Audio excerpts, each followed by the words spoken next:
আজকে ভিডিওটা আমি প্রত্যেককে দেখবার জন্য অনুরোধ করব। যদি শিক্ষক শিক্ষিকাকে ছাত্রছাত্রীর হাতে মার খেতে হয় তাহলে এই সমাজ কিন্তু আর বেশি দিন টিকবে না।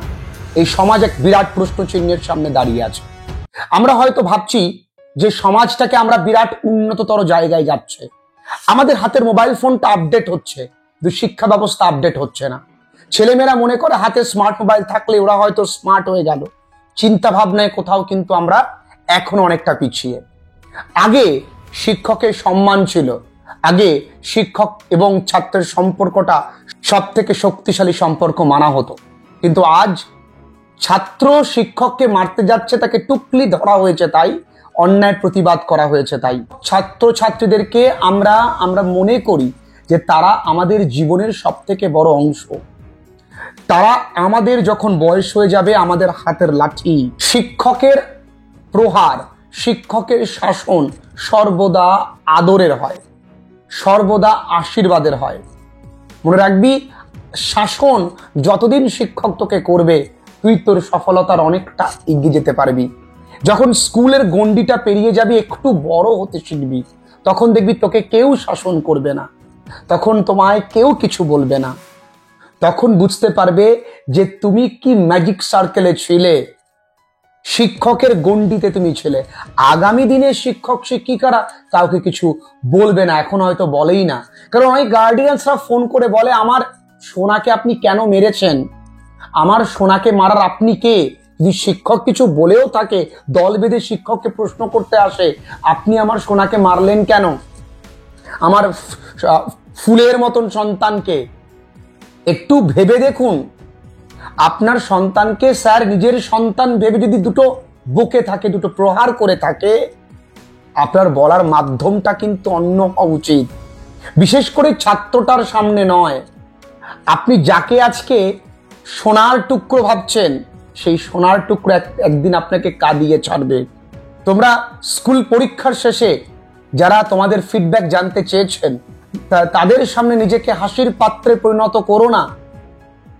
তারা তোমার কাছে তোমার পরীক্ষা কেমন হয়েছে খুব স্মার্টলি উত্তর দেবে, নতুবা তোমরা এইভাবে উত্তর দিচ্ছ, আজ তোমরা শিশু সুলভ চপলতায় ভাবছো বলে বেরিয়ে গেলাম, কিন্তু আগামী দিনে তোমরা যখন ম্যাচিওর হবে, তোমাদেরও পরিবার হবে, যদি তোমাদের পরবর্তী প্রজন্ম ভিডিওগুলো দেখে, তোমার উপরে তার দৃষ্টিভঙ্গিটা কেমন হবে তুমি ভাবতে পেরেছো?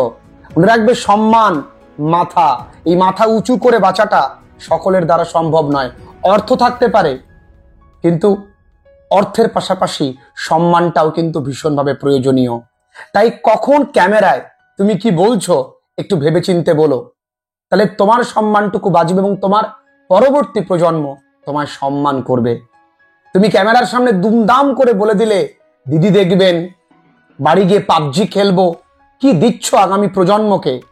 কি দিচ্ছ? তুমি কতটা সময় নিজের জন্য ভাবো?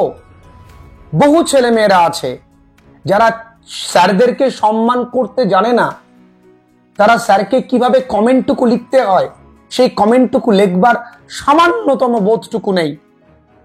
কিন্তু আবার অনেক ছাত্রছাত্রী আছে, তাদের শালীনতা, তাদের ভদ্রতা, তাদের শিক্ষকের সঙ্গে কথা বলার ধরন সত্যি মুগ্ধ করে। আমি বহু স্টুডেন্টদেরকে অনলাইন অফলাইন পড়াই, আমি গর্ব করে বলতে পারি আমার স্টুডেন্টরা সত্যি সেরা, আমার ছেলেমেয়েরা সত্যি সেরা, কারণ আমি বইয়ের পাশাপাশি এটাকেও শেখাই জীবনে কিভাবে মাথা উঁচু করে বাঁচতে হয়, কিভাবে সম্মান করতে হয়। আগামী দিনে সব থাকবে, একটা জিনিস আমাদের থেকে ডিলিট হয়ে যাবে, সেটা হলো সুখ।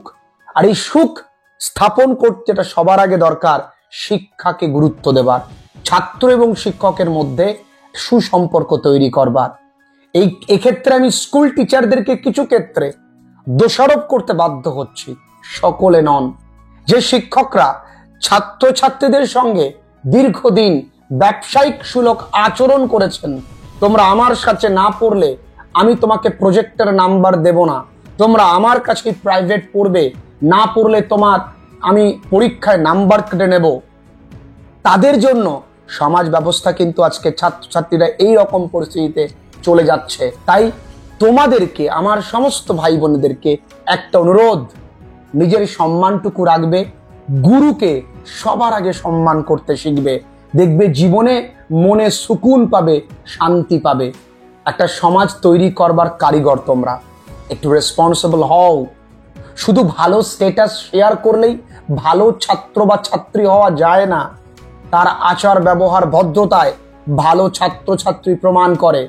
পড়াশুনো বা রেজাল্ট করলেই ভালো ছাত্রছাত্রী হয় না, রেজাল্টের পাশাপাশি মানুষও হতে হয়।